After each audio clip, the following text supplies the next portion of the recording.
thể vi phạm các quy định an toàn bay. Theo yêu cầu của Cục Hàng không Việt Nam, tất cả các hành khách phải đeo khẩu trang và tuân thủ các hướng dẫn về phòng chống dịch trong suốt chuyến bay và tại sân bay đến. Mức tiền phạt do vi phạm quy định phòng chống dịch lên đến 3 triệu đồng. Dịch vụ báo giấy và chấm đáp tạm thời không phục vụ để hạn chế nguy cơ lây nhiễm. Các tạp chí điện tử về kinh tế, du lịch, phong cách sống được cài đặt trên màn hình giải trí cá nhân. Chúng tôi hy vọng quý vị sẽ có trải nghiệm thú vị với dịch vụ mới. Xin cảm ơn.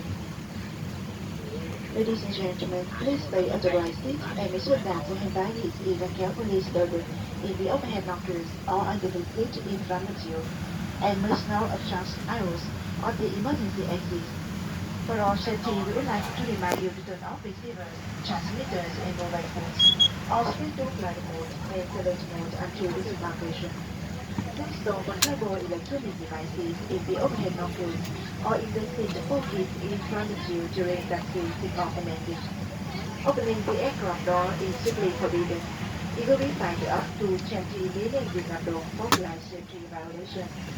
In accordance with Civil Aviation Authority of Vietnam, passengers are required to wear face mask and strictly follow epidemic prevention regulations throughout the flight and at arrival airport. Violations will be fined up to 3 million ringgit. Due to COVID-19 pandemic, printed publication and rankings are suspended to reduce risk of infection. Digital magazines in economic, travel, lifestyle topics are ready on personal entertainment screen. We hope you will enjoy our new service. Thank you.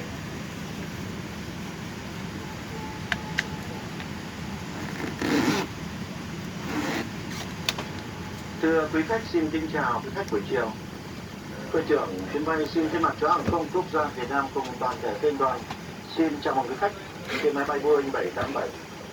Chuyến bay bằng số hiệu VN 1559 khởi hành từ sân bay quốc tế Nội Bài, thủ đô Hà Nội tới sân bay quốc tế Cam Ranh, Nha Trang. Hiện tại chúng ta đã sẵn sàng. Chúng tôi dự kiến sẽ đóng cửa và khởi hành